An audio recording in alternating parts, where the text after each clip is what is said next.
Ram Ram, India news Haryana देख रहे हैं। यहाँ पर मैं हूं आपके साथ सीमा चौधरी और चलिए खबरों की ओर करते हैं रुख। जहां दिल्ली एनसीआर में प्रदूषण से हालात बिल्कुल बिगड़ते नजर आ रहे हैं।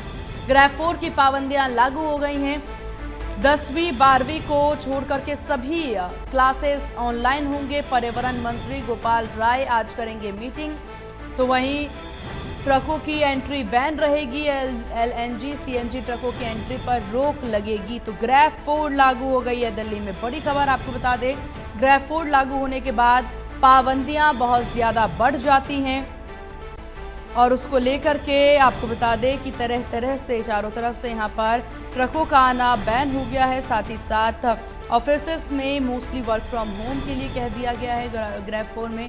तो दिल्ली एनसीआर में ग्रेड 4 लागू, ट्रकों की एंट्री बैन रहेगी। तो बड़ी खबर आपको बता दें, तो प्रदूषण को लेकर के स्थितियां बद से बदतर हो चुकी है। पूरी तरह से स्थितियां खराब नजर आ रही है।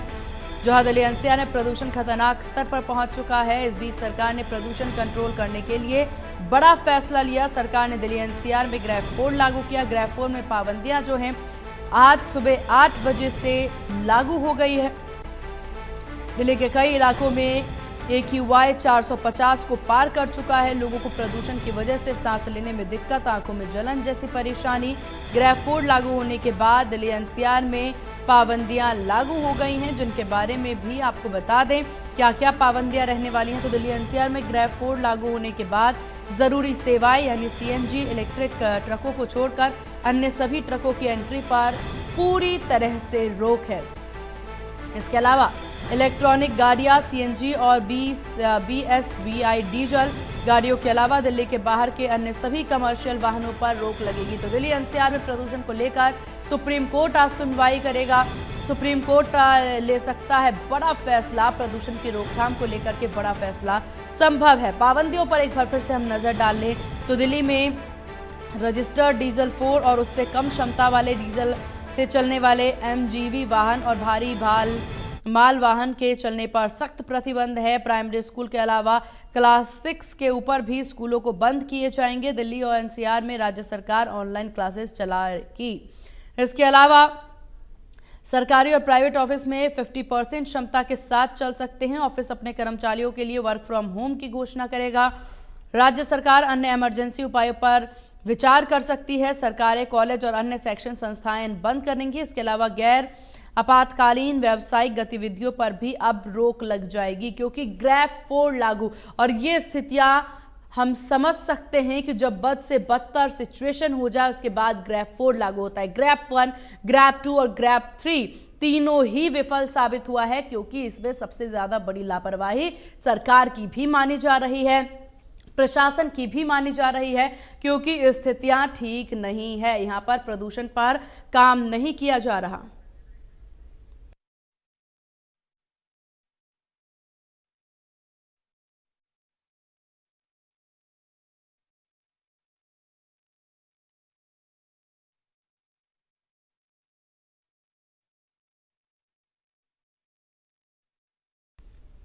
तो दिल्ली के कुछ इलाकों में AQI 500 के करीब और वहीं आपको बता दें कि दिल्ली में AQI 450 को पार कर चुका है।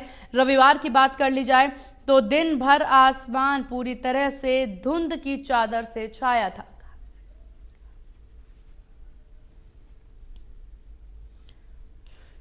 तो दिल्ली में रात करीब 8 बजे AQI 462 दर्ज किया गया और कुछ जगहों पर AQI 500 के करीब पहुंच चुका है।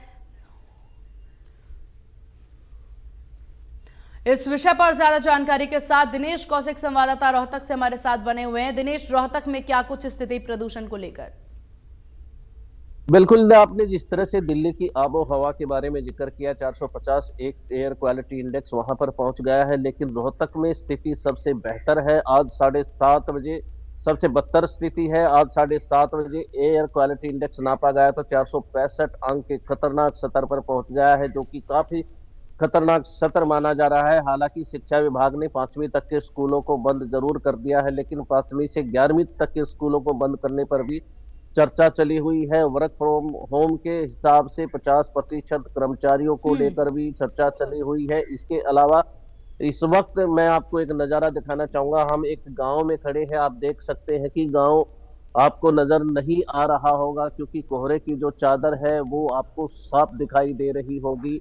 ये कोहरा इतना नहीं है जितना प्रदूषण है, यानी कोहरा और प्रदूषण दोनों मिलकर एक कोहरे की शक्ल यहाँ पर ले ली गई है। क्योंकि अमूमन इन दिनों में जो प्रदूषण है वो काफी हावी हो जाता है और कोहरा इन दिनों में इतना नहीं हो पाता।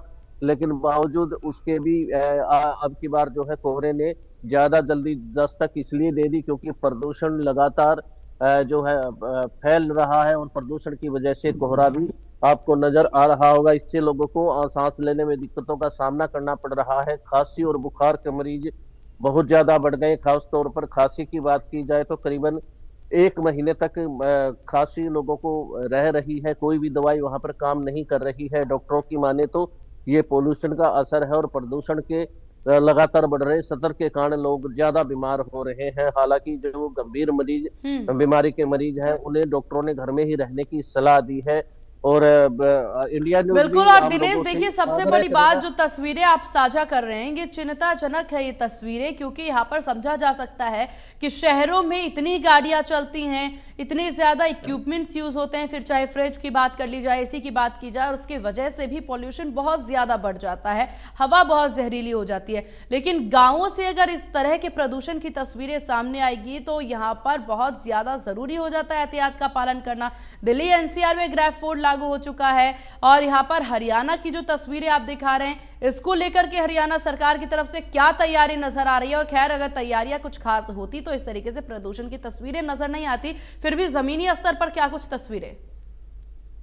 देखिए, हरियाणा सरकार करीबन 1 महीने से तैयारी इसके लिए कर रही है, लेकिन तैयारियों को लागू कौन करता है? तैयारियों को लागू यहाँ के अधिकारी करते हैं, कर्मचारी करते हैं। वो यहाँ ग्राउंड लेवल पर कुछ भी नजर नहीं आ रहा है।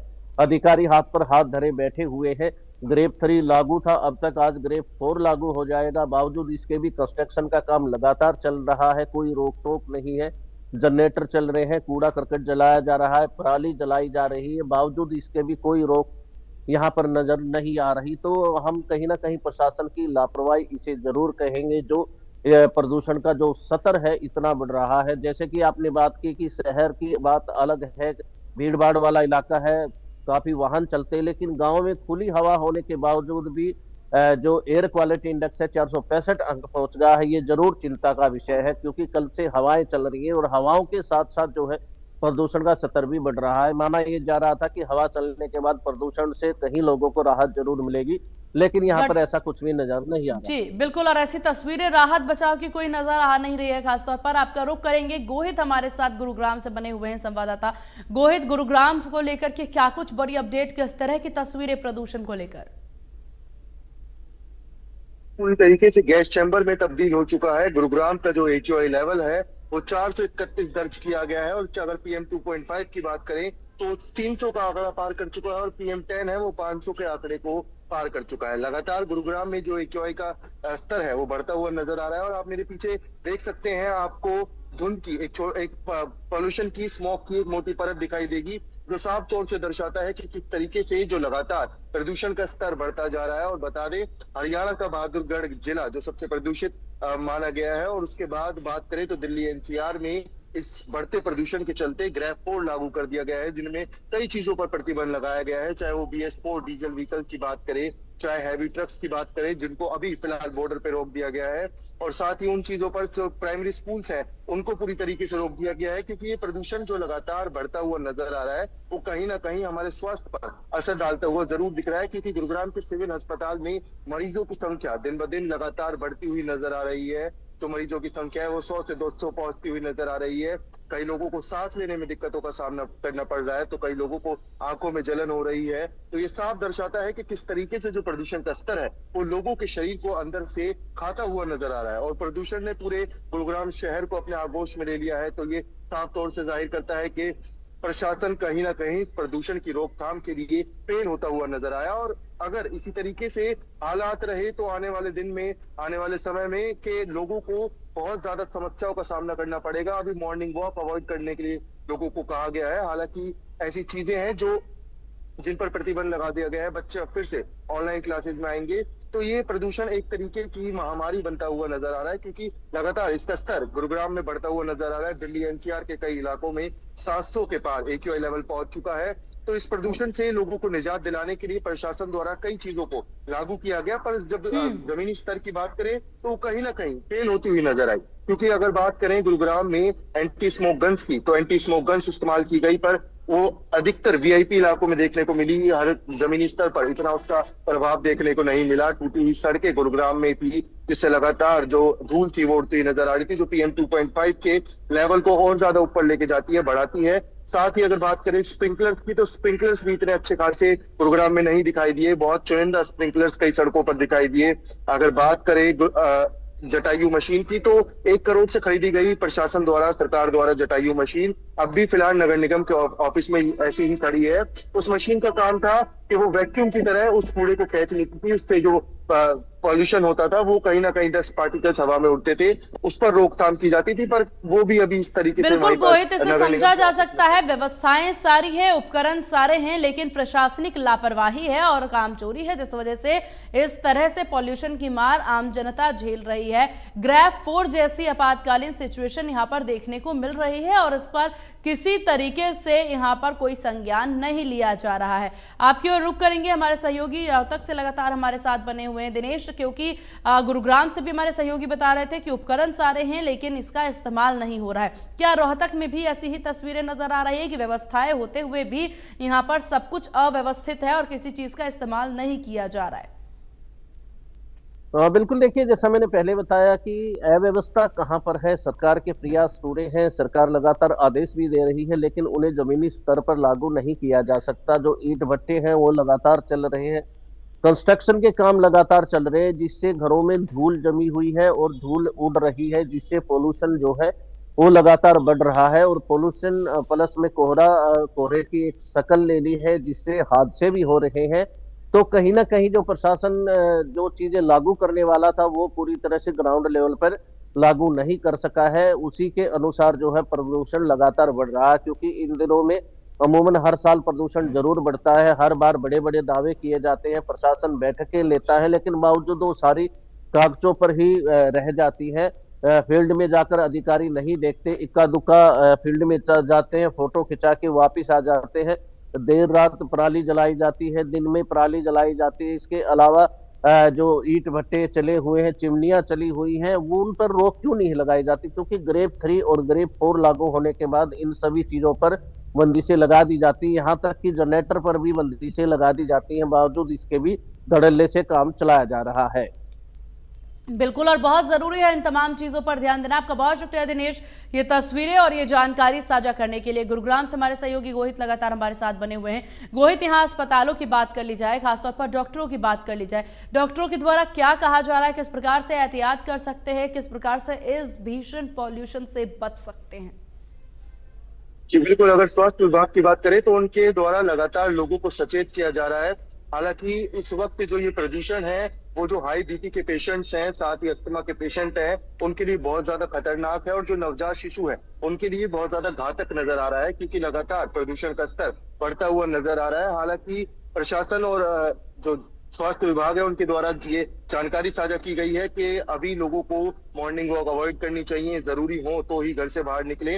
और अगर आप देखेंगे तो ग्रेड 4 के नियमों में प्राइमरी जो स्कूल है उनको भी पूरी तरीके से बंद कर दिया गया है। तो ये साफ तौर से जाहिर है कि किस तरीके से जो प्रदूषण है कहीं ना कहीं लोगों के स्वास्थ्य को असर डाल रहा है, जब इन चीजों पर पाबंदियां लगाई जा रही है। वरना अगर ये प्रदूषण इतना घातक नहीं होता तो कहीं ना कहीं उन चीजों पर पाबंदियां नहीं लगाई जाती। और इस वक्त गुरुग्राम में जो हालात है वो बद से बदतर होते हुए नजर आ रहे हैं। एक बार आपको तस्वीरें और दिखा देते हैं कि किस तरीके से जो प्रदूषण का स्तर है वो लगातार बढ़ रहा है। इस वक्त हम गुरुग्राम के राजीव चौक पर मौजूद हैं, और आपकी जहां तक नजर जाएगी आप देख पाएंगे कि पूरे प्रदूषण ने पूरे शहर को अपने आगोश में लिया हुआ है। और जो व्हीकल्स की अगर आप संख्या देखेंगे तो वो भी लगातार गुरुग्राम में बढ़ती हुई नजर आ रही है। अभी करीब 8:30 बजे हैं, और धीरे धीरे जैसे जैसे हालात बदलेंगे तो उस तरीके से जो व्हीकल्स है उनकी भी संख्या बढ़ती हुई नजर आएगी। आप देखेंगे जहां तक आपकी नजर जाएगी तो एक स्मॉग है, स्मोक और फॉग का एक कॉम्बिनेशन है, जिसकी वजह से लगातार जो प्रदूषण का स्तर बढ़ता हुआ नजर आ रहा है। और इंसान ही नहीं, हवा में उड़ने वाले जो पक्षी हैं उनको भी कहीं ना कहीं इस प्रदूषण से परेशानी होती हुई नजर आ रही है। अगर बात करें गुरुग्राम के एकमात्र पशु अस्पताल की, तो वहां पर भी लगातार जो पशु हैं उनके ऊपर वो बढ़ते हुए नजर आ रहे हैं। गुरुग्राम में लगातार जो प्रदूषण का स्तर है वो बढ़ता हुआ नजर आ रहा है और स्वास्थ्य विभाग लगातार लोगों से अपील कर रहा है। बिल्कुल गोहित, ये कि अगर तस्वीरें जरूरी जो हो आपने तो ही दिखाई घर है से ये बाहर निकलो। चिंताजनक है। ये तस्वीरें समझना बहुत जरूरी है कि अपनी सुरक्षा अब हमें खुद ही करनी होगी और यहाँ पर मास्क लगाने सहित तमाम अपील जो है डॉक्टर्स के द्वारा की जा रही है। आप सब तमाम जो हमारे सहयोगी हैं वो भी मास्क लगा कर रहे, क्योंकि दिन भर आपने इसी पॉल्यूशन में रहना है, यहीं से हमें सारी जानकारियां देनी है, तो बहुत जरूरी है आप लोग भी अपना ख्याल रखें। दिल्ली चलते हैं और वहां से हमारी सहयोगी मेहंदी गर्ग हमारे साथ बनी हुई हैं। मेहंदी, दिल्ली में क्या कुछ तस्वीरें, क्योंकि पॉल्यूशन का हब इस वक्त दिल्ली बना हुआ है, प्रदूषण भरमार है। कल हम बात ही कर रहे थे ग्रैप 3 के नियमों की और आज से ग्रैप 4 लागू हो गया है। ग्रैप 4 यानी इमरजेंसी सिचुएशन। इसको लेकर क्या तैयारी नजर आ रही है, क्या तस्वीरों में कुछ बदलाव नजर आ रहा है? बिल्कुल, देखिए कल हमने ग्रैप 3 की बात की, लेकिन अब जो हालात है वो इतने ज्यादा बिगड़ चुके हैं क्योंकि दिल्ली एनसीआर में अब ग्रैप 4 लागू कर दिया गया है और इसके अंतर्गत भी बहुत से अलग अलग नियम जो है वो लागू कर दिए गए हैं, जिसमें जो कंस्ट्रक्शन वर्क है उस पर पूरी तरीके से पाबंदी है, जो कि ग्रैप 3 में भी थी। लेकिन ये जो रूल्स है ये कड़े हो जाते हैं जब ग्रैप 4 लग जाता है। लेकिन इसके साथ साथ जो ट्रक्स की आवाजाही है उस पर भी पूरी तरीके से रोक लगा दी गई है। जो सिर्फ इमरजेंसी सामान लेकर आने जाने वाले ट्रक्स है वो ही दिल्ली एनसीआर में अलाउड किए जाएंगे। उसके अलावा कोई भी ट्रक जो है वो दिल्ली एनसीआर के अंदर एंट्री नहीं कर सकता। इस पर भी एक बड़ी पाबंदी लगाई गई है। साथ ही साथ और जो BS6 व्हीकल्स है वो ही सिर्फ सड़कों पर दौड़ सकते हैं और जो CNG व्हीकल्स है, वाहन है, वो सड़कों पर चल सकते हैं। उसके अलावा जो बहुत पुरानी पेट्रोल और डीजल की गाड़ियां हैं उन पर कड़े प्रतिबंध लगा दिए गए हैं कि वो भी दिल्ली एनसीआर की सड़कों पर चलते हुए ना दिखाई दे। तो ये सभी जो रूल्स और रेगुलेशंस है वो ग्रैप 4 में लागू कर दिए गए हैं। लेकिन जो हालात है वो अभी भी बहुत ज्यादा बिगड़े हुए हैं क्योंकि मैं फिलहाल सेंट्रल दिल्ली में मौजूद हूँ और यहाँ की तस्वीरें भी अगर मैं आपको दिखाऊं तो ये वॉर मेमोरियल की तस्वीरें हैं, जहां पर एक समय पर वॉर मेमोरियल बहुत ही खूबसूरत एक दृश्य यहाँ पर दिखता था। लेकिन अभी पूरा दिल्ली एनसीआर साफ तौर पर देखा जा सकता है कि किस तरीके से एक प्रदूषण की चादर में फिलहाल लिपटा हुआ है। वॉर मेमोरियल भी यहाँ से साफ तौर पर नहीं दिखाई दे रहा है क्योंकि लगातार जो हालात है वो बहुत ज्यादा गंभीर होते जा रहे हैं और अब ग्रैप 4 लगने के बाद स्थिति बहुत ज्यादा साफ है कि जो हालात है वो अब बद से बदतर कहीं ना कहीं दिल्ली एनसीआर में होते जा रहे हैं। ऐसे में दिल्ली सरकार पर एक बार फिर से बहुत से सवाल खड़े होते हैं क्योंकि आज फिर से जो एनवायरमेंट मिनिस्टर है गोपाल राय वो एक मीटिंग करने वाले हैं कि ग्रैप 4 में क्या क्या नियम लागू किए जाए और किस तरीके से उनको लेकिन मेहंदी, नियम लागू क्या क्या किए जाएंगे, किस किस चीजों पर प्रतिबंध होगा, इस पर बात करने में और वाकई में उस पर प्रतिबंध लगाने में और जमीनी स्तर पर उस पर काम करने में बहुत फर्क होता है। अगर ग्रैप 1, 2 और 3 में काम हुआ होता तो आज नौबत ये उत्पन्न ही ना होती कि ग्रैप 4 लागू करना पड़ रहा है। इतनी इमरजेंसी सिचुएशन यहाँ क्रिएट हो रही है, तो इसको लेकर के क्या समझा जा सकता है? क्योंकि ग्राउंड जीरो से, जैसा कि हम बार बार कहते हैं, आप लोग मौजूद हैं, आप बेहतर बता सकती हैं क्या नियमों का पालन हो रहा है यहाँ पर। बिल्कुल, देखिए आपने सही कहा कि एक नियम को लागू करना अलग बात है, लेकिन धरातल पर उस नियम का पालन करवाना वो बहुत अलग बात है। लेकिन पूरा प्रदूषण जो है उसे एक बड़ा फेलियर दिल्ली सरकार का कहा जा सकता है क्योंकि ग्रैप 1, ग्रैप 2 और ग्रैप 3 के जो नियम थे वो पूरी तरीके से उनका उल्लंघन धरातल पर होते हुए दिखाई दिया। लेकिन अब ग्रैप 4 की स्थिति जो बनी है कहीं ना कहीं दिल्ली सरकार की नाकामयाबी इस पर झलकती है और आज एक बार फिर से गोपाल राय एक बड़ी मीटिंग करने वाले हैं। जितने अधिकारी हैं उनके साथ बैठकर बातचीत करने वाले हैं कि किस तरीके से प्रदूषण की समस्या से निपटा जाए। लेकिन सवाल फिर से वही खड़ा होता है कि ये सब दावे और वादे जो है वो बड़ी बड़ी मीटिंग तक ही रह जाते हैं। धरातल पर इनका जो साफ तौर पर एक बेहतर तरीके से उपयोग होना चाहिए वो साफ तौर पर नहीं दिखाई देता है। और कल भी हमने बात की थी कि ग्राउंड पर बहुत से बड़े नियमों का उल्लंघन किया जा रहा है क्योंकि बहुत से जगहों पर कंस्ट्रक्शन का काम अभी भी लागू है, मेट्रो का काम अभी भी लागू है, अंडरग्राउंड मेट्रो जो बन रही है वो भी अभी भी लागू है और जो BS3 और BS4 की बसेज है जो दिल्ली सरकार के अंतर्गत आती है वो भी अभी सड़कों पर चलती हुई दिखाई दे रही है। तो जिस तरीके से ये सभी ग्राफ 3 ग्राफ 4 लागू कर दिया जा रहा है, इसका कोई फायदा नहीं है, क्योंकि अगर लागू करने के बावजूद उन नियमों का पालन धरातल पर नहीं करवाया जा बिल्कुल सकता मेहंदी, है, और तो यही किस सबसे तरीके बड़ी से- फेलियर है, यही सबसे बड़ी विफलता है कि नियम बना तो लिए जा रहे हैं पर उसका पालन नहीं किया जा रहा, जिसका भुगतान आम जनता कर रही है। और ग्राउंड पर आप लोग मौजूद हैं, आप लोग भी इसका भुगतान जरूर कर रहे होंगे। अपना खास ख्याल रखें और तमाम जानकारी साझा करते रहिए। फिलहाल आपका बहुत शुक्रिया मेहंदी, ग्राउंड जीरो